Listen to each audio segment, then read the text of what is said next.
Hello students, once again welcome back to my YouTube channel Chemistry Adda. So in the previous section we have learned about some of the preparation, some of the properties related to the nitric acid. Okay, so today we are going to start brown ring test. जो हमने पहले थोड़ा सा brown ring test के बारे में देखा था बच्चों, तो brown ring test में हम बहुत ही इम्पोर्टेंट चैप्टर है ये हमारा चैप्टर नंबर 7. ओके उसमें हम लोग ब्राउन रिंग टेस्ट की बात कर रहे हैं. Brown ring test. Okay brown ring test के बारे में जो हम बात कर रहे हैं उसमें ये आपके एग्ज़ाम में पूछ सकते हैं. ठीक है, तो थोड़ा इसको ध्यान से हम समझेंगे क्या कहता है ये टेस्ट. तो देखो ब्राउन रिंग टेस्ट में ये एक्चुअल में जो ये वाला जो टेस्ट है ब्राउन रिंग टेस्ट, ये फैमिलियर ब्राउन रिंग टेस्ट है नाइट्रेट्स के लिए. मतलब कि आपको ये चीज़ ध्यान ये कन्फर्मेटरी टेस्ट किसके लिए है? नाइट्रेट्स कंपाउंड्स के लिए. तो देखो ये जो है ना ये कन्फर्मेटरी, पहले तो मैं एक चीज़ बताती हूँ आपकी कि ये confirmatory test for the nitrates. Okay nitrates मतलब कि आपको है ना इजीली पता चल जाएगा कि इस कंपाउंड में नाइट्रेट आयन प्रेजेंट है. ओके यानी कि ये नाइट्रेट कंपाउंड्स के लिए फेवरेबल है. आया समझ में? तो हमें ये पता चल जाएगा कि नाइट्रेट कंपाउंड इसमें प्रेजेंट है.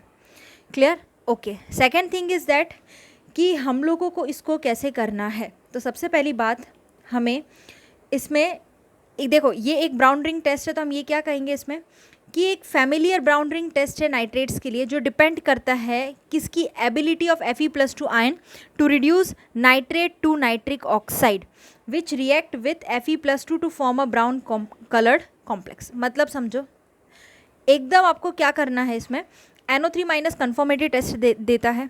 इसमें आपका Fe+2 जो रिड्यूस होगा वो नाइट्रेट में रिड्यूस हो. Fe+2 रिड्यूस मतलब Fe+2 to reduce nitrate to nitric oxide.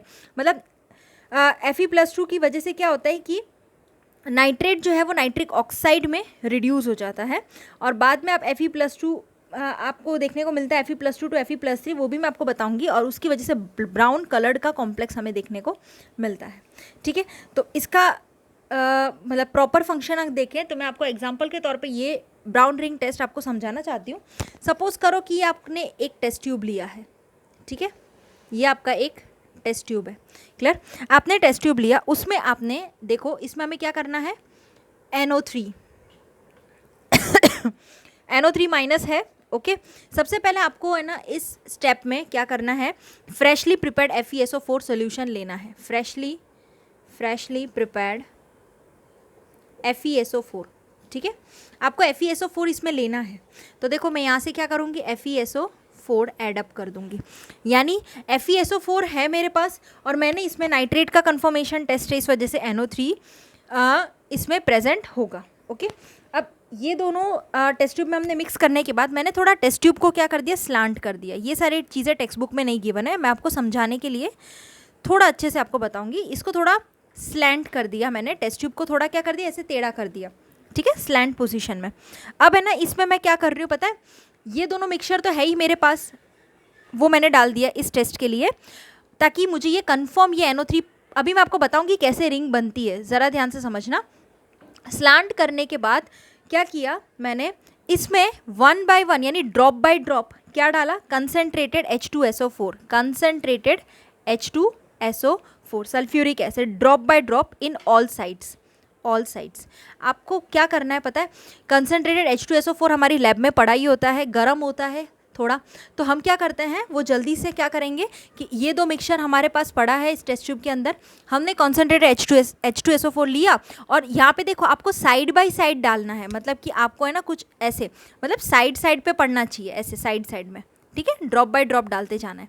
Okay आप डालोगे ना तो थर्ड स्टेप, ये पहला स्टेप हुआ, ये सेकंड स्टेप हुआ. थर्ड स्टेप में आपका क्या देखने को मिलेगा मैं वो भी बता देती हूँ यहाँ पे. थर्ड स्टेप में आपको देखो ये टेस्ट ट्यूब है हमारा. ओके ये टेस्ट ट्यूब है. क्लियर? थर्ड स्टेप में आपको ये देखने को मिलेगा, आपको है ना 2 रिंग दिखेगी. क्या होगा, 2 रिंग दिखेगी. ओके एक आपको ब्राउन कलर की ऐसी मतलब रिंग दिखेगी. ओके तो ये जो आपकी ब्राउन, इसको हम क्या बोलेंगे, ब्राउन रिंग. आप ये कंसनट्रेटेड H2SO4 डालोगे ना उसके बाद ही आपको ये ब्राउन रिंग ये ऐसे देखने को मिलेगी, जो मैंने यहाँ पे लिखा है that is your brown ring, वो देखने को मिलेगा। ओके, अब है ना यहाँ पे उसने 2 लेयर को सेपरेट कर दिया, मतलब कि ये वाला आपका कौन सा होगा, FeSO4। ओके, मतलब कि ये वाला जो है वो पोर्शन, यहाँ पे दोनों है ना, FeSO4 है, तो ये ऊपर में आपको यहाँ पे जो देखने को मिल रहा है वो FeSO4 होगा, और नीचे आपके पास H2SO4 देखने को मिलेगा। H2SO4 यहाँ पे आपका नीचे होगा, समझ रहे हो, यहाँ पे H2SO4, यहाँ पे FeSO4, तो NO3 कहाँ प्रेजेंट होगा, तो एज एन रिंग नाइट्रेट आपका प्रेजेंट होगा, एज एन रिंग। यहाँ पे FeSO4, यहाँ पे H2SO4, तो रिंग आपका नाइट्रेट इधर प्रेजेंट होगा, ब्राउन रिंग, तो वो किसका होगा, NO3 का होगा। समझ गए ना, यही तो बचा अब, और तो कुछ नहीं बचा, आया समझ में, ठीक है। तो ये था आप लोगों का ब्राउन रिंग टेस्ट, क्लियर। अब इसके बेस पे मैं आपको कुछ, इसी के बेस पे रिएक्शन है वो भी आपको बताऊंगी। तो देखो, ये एक फैमिलियर ब्राउन रिंग टेस्ट है नाइट्रेट्स के लिए, जो कि डिपेंड करता है Fe+2 को मतलब Fe+2 वाले नाइट्रेट्स को नाइट्रिक ऑक्साइड में रिड्यूस कराता है, जो रिएक्शन अभी बताऊंगी, which react with Fe+2 to form a brown complex compound. ये रिएक्शन है पूरी। ये जो test usually carried out by adding dilute ferrous sulphate solution, FeSO4 हम ऐड करते हैं to an aqueous solution of containing nitrate ion. देखो इसमें बोला है FeSO4 के साथ NO3- को ऐड अप कराना पड़ता है, ठीक है, and then carefully adding concentrated sulphuric acid. देखो इसमें भी बोला है केयरफुली हमें कंसनट्रेटेड सल्फ्यूरिक एसिड डालना पड़ता है, ऑल साइड्स यानी साइड बाय साइड डालना पड़ेगा। ओके, वो डाल दिया आपने sulphuric acid along the side of the test tube डाल दिया। एक आपको ब्राउन रंग की इंटरफेस देखने को मिलेगा between the solution and the sulphuric acid, जो मैंने आपको अभी यहाँ पे समझा दिया है, that indicate the presence of nitrate ion in the solution, कि सोल्यूशन के अंदर आपका नाइट्रेट आयन प्रेजेंट है। अब इसको आप कैसे रिएक्शन वाइज देखोगे तो मैं आपको बताऊँ। तो सबसे पहले आप लोग क्या करोगे, NO3- ये आपका नाइट्रेट है, उसको आपने Fe+3 टाइम्स Fe+2 आयन है हमारा, उसके साथ H+, ओके, ये रिएक्शन। फिर आप, ये मैंने आपको क्या बोला, इसमें पता है क्या होता है, नाइट्रेट आयन जो होता है ये वाला, इसका कन्फर्मेटरी टेस्ट होता है, ठीक है, क्योंकि ये नाइट्रेट्स के लिए ही बेसिकली है, तो हम नाइट्रेट की ही बात करने वाले हैं इस मतलब ब्राउन रिंग टेस्ट के अंदर। तो इसमें पता है क्या होता है कि नाइट्रेट जो है वो किस में रिड्यूस हो जाता है, नाइट्रिक ऑक्साइड में। तो देखो ये वाला जो टर्म है ना, वो रिड्यूस होकर नाइट्रिक ऑक्साइड में रिड्यूस हो जाएगा, ओके, और साथ में Fe+2 जो है वो Fe+3 बन जाता है। आया समझ में, है ना। फेरस, फेरिक, फेरस, दो चीज़ नाम अलग अलग होते हैं, ठीक है, वो ध्यान रखो, और +2 टाइम्स वाटर, तो ये आपका रिएक्शन हो गया। आया समझ में, ये मेन रिएक्शन हुआ। अब उसके बाद देखो सेकंड स्टेप में ये पहला स्टेप रिएक्शन है, सेकंड स्टेप में आपको क्या देखने को मिलेगा कि हमारे पास जो कॉम्प्लेक्स कंपाउंड है Fe water whole 6 raise to whole 6 और मतलब Fe water whole 6 raise to +2 ion, okay, उसको आपने नाइट्रिक ऑक्साइड के साथ रिएक्शन दिलवाई है, मतलब कि यहाँ पे NO के साथ रिएक्शन करवाई है। तो ये आपका फाइनल रिएक्शन पता है क्या देगा, सॉरी, ये आपका फाइनल रिएक्शन आपको दे देगा that is your brown ring, Fe water whole 5 NO raise to +2 ऐसे, ठीक है, ये NO रेज टू +2, ये इसको आप लोग बॉक्स में बना दीजिए ऐसे कुछ इस टाइप में, प्लस वाटर, ओके। अब इसका मतलब यहाँ पे लिख देती हूँ प्लस वाटर।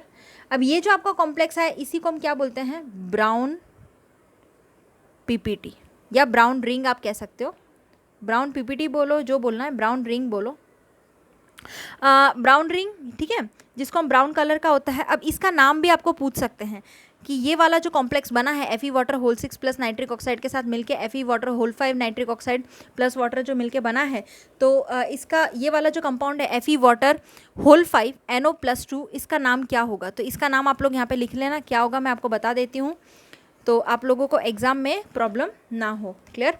यहाँ पे प्लस करके आप लोग वाटर लगा देना ताकि रिएक्शन कंप्लीट हो गई, और इसका नाम हो जाएगा that is your yes nitroso,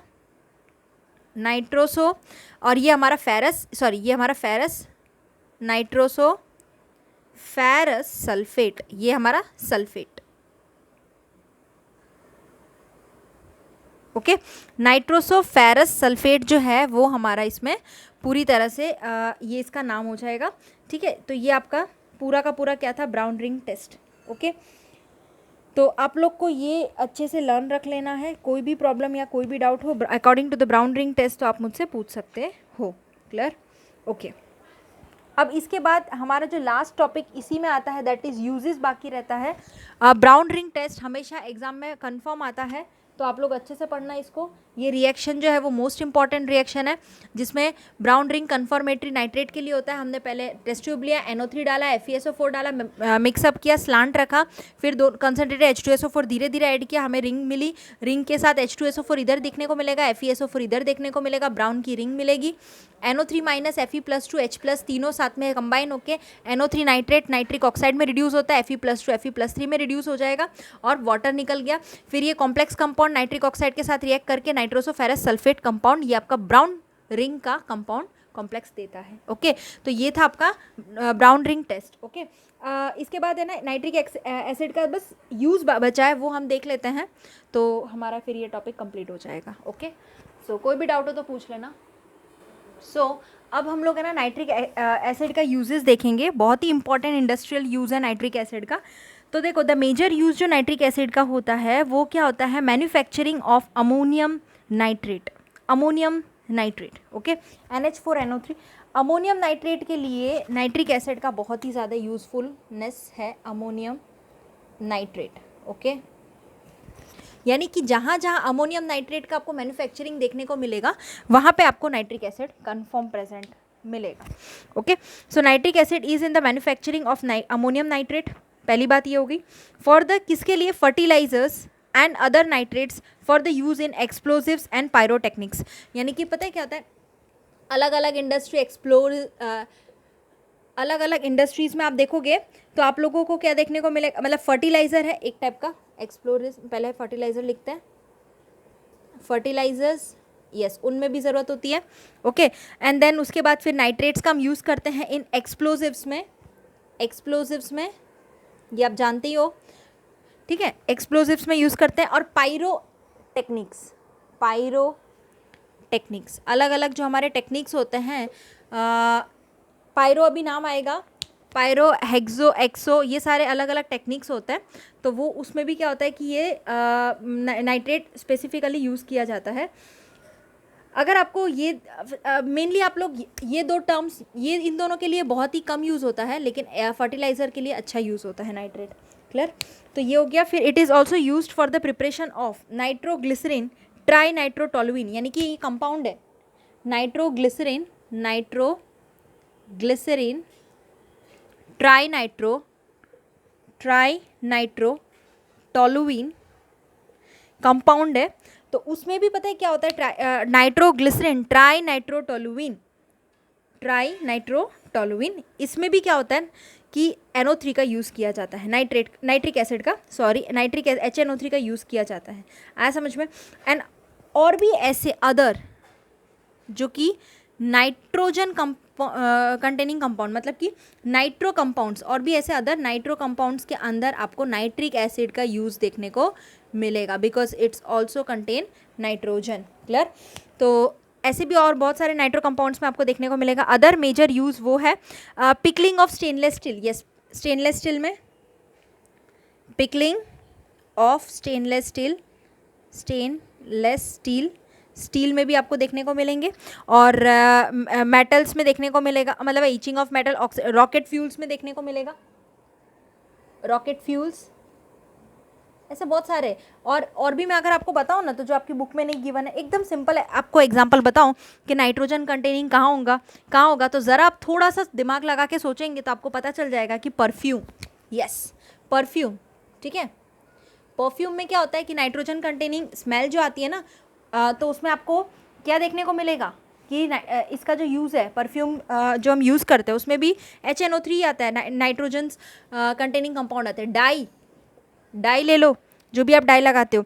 फिर क्या बोलते हैं ये, मेडिसिन्स में भी बहुत सारी जगह मेडिसिन्स, ओके, मेडिसिन्स के बाद आप ले सकते हो, yes, artificial silk, okay, silk में भी आपने देखा होगा बहुत जगह आपको नाइट्रोजन के आपके मतलब ऐसे सिल्क की चीज़ों में भी नाइट्रोजन का यूज़ किया जाता है, समझो, ठीक है।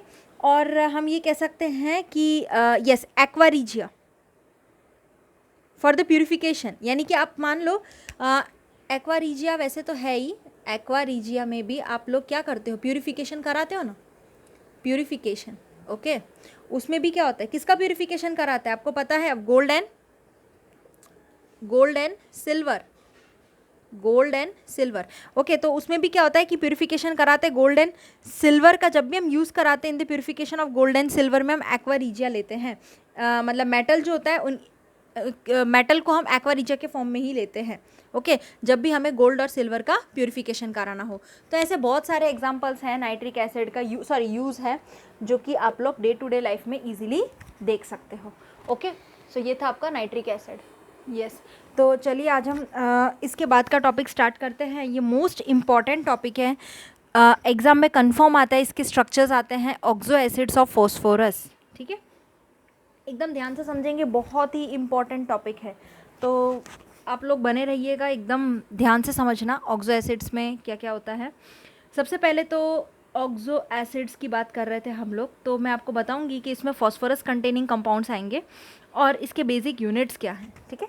तो देखो इस ऑक्सो एसिड्स में आपको क्या याद रखना है, जो मैं आपको बेसिक यूनिट बता रही हूँ। सबसे पहले आप अभी टेक्स्ट बुक में से जो भी मैं जैसे ये वाला ऑक्सो एसिड वाला टॉपिक करा रही हूँ आपको सेम टू सेम वैसे ही करना है। टेक्स्ट बुक में भी आपको क्लियरली पता चल जाएगा कि क्या चीज़ें हैं, ओके। तो देखो सबसे पहले आपको है ना क्या करना है, P double bond O H, ठीक है। इसको आप ध्यान से समझना कि ऑक्सो एसिड्स के अंदर क्या होता है, HPO2, this is your basic unit. देखो मैं क्या बोलना चाह रही हूँ कि HPO2, देखो ऑक्सो एसिड्स ऑफ फॉस्फोरस है, तो उसमें आपको क्या याद रखना है, हर एक फॉस्फोरस कंटेनिंग कंपाउंड्स के अंदर कोई भी कंपाउंड हो उसमें ये तो आने ही वाला है, P double bond O OH, P double bond O उसके साथ OH लगा हुआ आएगा, यानी कि इन दिस वे, जैसे मैंने आपको बना के बताया ना, P double bond O OH, ये आपका बेसिक यूनिट कहलाएगा, जो कि हर एक स्ट्रक्चर में आपको देखने को मिलेगा, ठीक है। अब इसका नाम क्या, तो देखो HPO2, ठीक है। तो ये इसका बेसिक यूनिट कहलाता है ऑक्सो एसिड्स में। तो देखो अब मैं आपको क्या बताने वाली हूँ वो भी समझना कि अगर एक फॉस्फोरस प्रेजेंट है कंपाउंड के अंदर, देन सब्ट्रैक्ट 1 फॉस्फोरस। अगर एक फॉस्फोरस कंपाउंड के अंदर प्रेजेंट है, ये आप अभी नोट डाउन करो, आपको अभी समझ में आ जाएगा कि मैं ये क्या लिखवा रही हूँ। इफ 1 फॉस्फोरस मैं आपको ट्रिक के वाइज लेके जा रही हूँ, ठीक है। आप लोग को ट्रिक वाइज चलना है, बिकॉज टेक्स्ट बुक के अंदर जो स्ट्रक्चर्स हैं उसमें आप लोग देखोगे कि थोड़ा कॉम्प्लिकेटेड स्ट्रक्चर्स ड्रॉ किए हुए हैं, ठीक है। आपको क्या करना है, 1 to 1 स्टेप समझना है और उसके बाद उसके बेसिक यूनिट के थ्रू आप लोगों को ये सारे काम करना है, ठीक है। तो अब इसका जो स्ट्रक्चर्स है उसमें आप देखोगे तो आप लोग सबसे पहले एक नोट डाउन करना कि if 1 phosphorus present in the compound then subtract 1 phosphorus. If 1 phosphorus present in the compound, if 1 phosphorus present in the compound, then subtract 1 phosphorus। इसका मतलब क्या हुआ, अगर एक फॉस्फोरस प्रेजेंट है कंपाउंड के अंदर तो आपको है ना एक ही फॉस्फोरस माइनस करना है, ओके। इस सेंटेंस का मतलब ये हुआ। अब मैं आपको बताऊंगी कि ये कहाँ पे अप्लाई करना है हमें।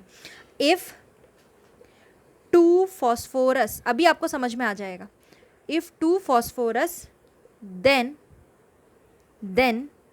H2P2O4 सब्ट्रैक्टेड, ठीक है। ये आपको टेक्स्ट बुक में ऐसी भाषा में नहीं गिवन है, मतलब इस वे में नहीं बताया है। मैं आपको अपनी लैंग्वेज में क्या बताना चाह रही हूँ कि अगर एक फॉस्फोरस प्रेजेंट है, ये फंडा है इस ऑक्सो एसिड करने का, समझ लो कि जैसे हम दवाई खाते हैं ना वैसे ये आपको लर्न ही रख लेना है, ये 2 चीज़ें हैं, ठीक है। चलो तो देखो एक फॉस्फोरस जब प्रेजेंट होता है कंपाउंड के अंदर तब हमें याद ही रखना है कि एक ही फॉस्फोरस माइनस करना है, ठीक है। और अगर 2 फॉस्फोरस प्रेजेंट है तो हमें H2 P2O4 के साथ उस कंपाउंड को माइनस कर देना है।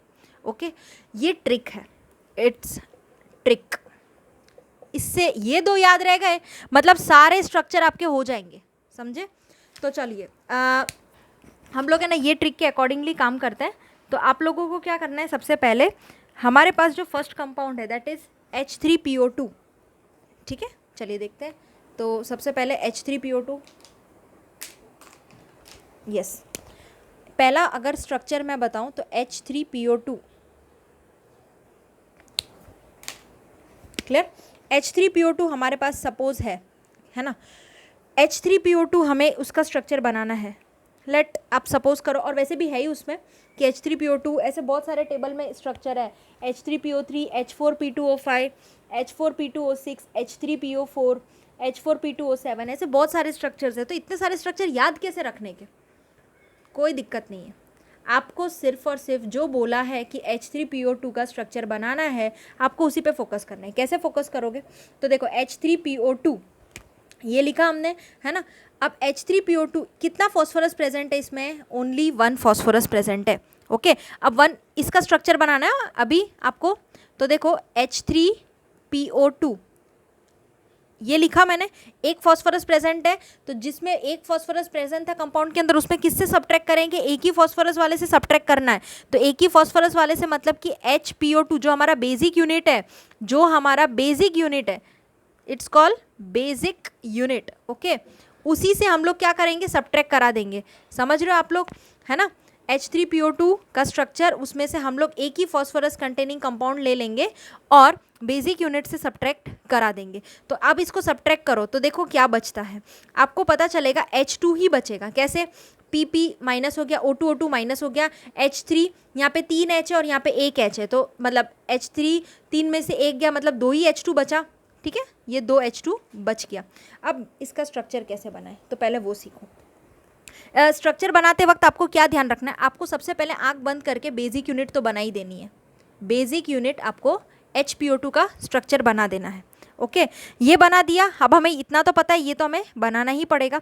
ओके, अब है ना एक चीज़ ध्यान रखो कि फॉस्फोरस के पास क्या होता है कि देखो, फॉस्फोरस मैक्सिमम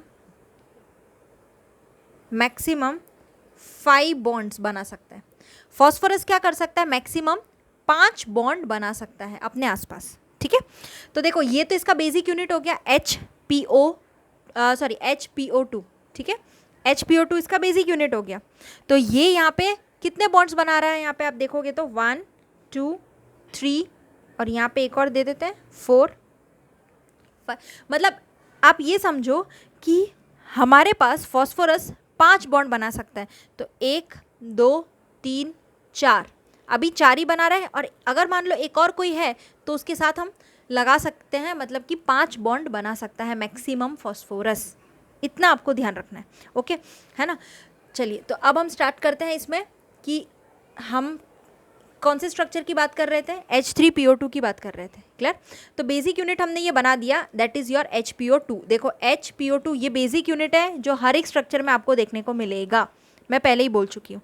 अब हमें देखो उसमें ना H2 ऐड कर देना है। क्या करना है, H2 ऐड करना है। तो कहाँ ऐड करें, तो एक तो नीचे ऐड हो जाएगा और एक इधर ऐड हो जाएगा। क्यों, H2 मतलब 2 H आपको ऐड करना है, तो वो तो आप कहीं पे भी ऐड कर सकते हो।